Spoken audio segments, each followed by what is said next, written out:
Hello everyone. In this lecture, I am going to solve this question from rotation. The question is: a solid cylinder of mass 6 kg lies on a rough horizontal surface. The coefficient of friction between cylinder and the surface is mu zero point 0.2. A constant force acts horizontally on the cylinder. ये लग रही है force. The line of action of force is at height 2r by 3 above the center of cylinder. ये 2r by 3 ऊपर है.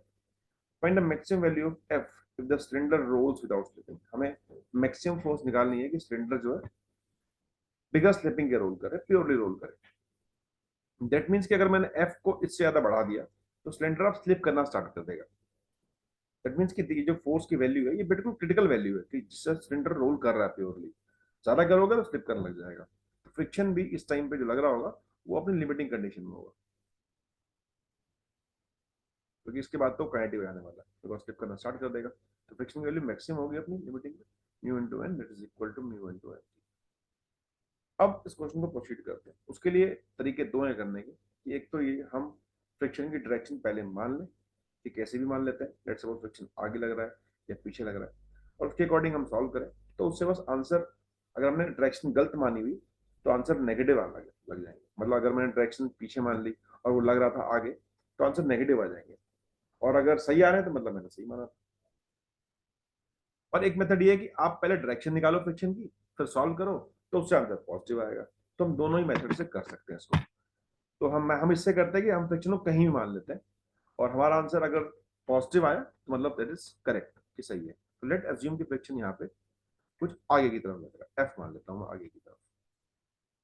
ठीक. तो अब अप्लाई करते हैं इसको. तो पहले मैं सिलेंडर के लगाता हूँ. तो सिलेंडर पे भाई एक फोर्स ये बस एफ है, और एक फ्रिक्शन हमने आगे मान ही लिया इसमें. नॉर्मल ये हो गया, एम जी हो गया. तो let's apply torque equation about this point, because ये आईसीआर होता है, इंस्टेंटेनियस सेंटर ऑफ रोटेशन. इससे करना काफी इजी होता है. Torque about P equal to I about P into alpha. Torque कितना होगा पी के अबाउट? अगर मैं पी के अबाउट टॉक देखूं तो टॉक ऑफ नॉर्मल जीरो हो जाएगा, यहीं से पास कर रहा है. एम जी भी जीरो हो जाएगा, यहीं से पास कर रहा है, डिस्टेंस नहीं है. और फ्रिक्शन भी जीरो हो जाएगा, यहीं से पास कर रहा है. खाली टॉक आएगा फोर्स का. Force into perpendicular distance. ये डिस्टेंस अगर निकालेंगे तो ये 2r/3 है और ये r है. तो टोटल डिस्टेंस जो आएगा इज इक्वल टू 5r/3. आई निकाल लेते हैं इस पॉइंट के अबाउट. हमें आई पता होता सेंटर के अबाउट. अगर सेंटर के अबाउट घूमती तो कितना होता? सो आई सी होता है mr² by 2 फॉर सिलेंडर. हमें चाहिए पी के अबाउट. तो we have to apply what? Perpendicular axis theorem, नहीं parallel axis theorem. I C M plus इस रॉड्स के बीच का distance r into alpha F into 5r/3. तो पुट कर लेते हैं आई सी की value, this is equal to 3/2 mr² into alpha. Alpha को पुट कर लेते हैं ए बाय आर, बिकॉज ये प्योर रोलिंग कर रहा है ग्राउंड पे. तो ए बाय आर रहेगा इसके रिलेशन, मतलब जो उसका ए होगा वो अल्फा है, वो बराबर रहेगा for no slipping. A equal to आएगा 10f बाय.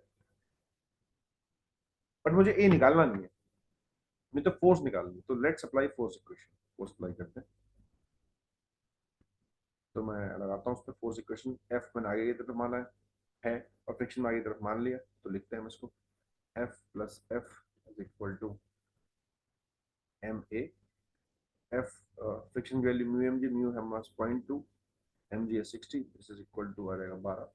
तो plus 12 is equal to M 10f by 9 होगा, 9f. तो एफ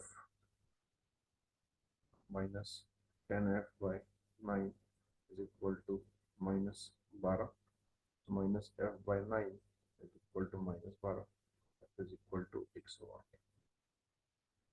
अगर मैं इसी क्वेश्चन में फ्रिक्शन को पीछे मान लेता तो क्या होता? तो आप फ्रिक्शन को कहीं भी एज्यूम कर सकते हो. लेट्स सपोज मैं फ्रिक्शन को पीछे की तरफ मानता. तो मैं इक्वेशन लिखता F minus F is equal to N. F minus 12 is equal to 10f by 9. तो यह आता minus F by 9 equal to 12, F equal to minus 100 होता है. तो कहीं मान सकते हो, वैल्यू वाइज सही आएगा, बस डायरेक्शन उसकी रिवर्स हो सकती है. So this is all about this question. Thanks for watching.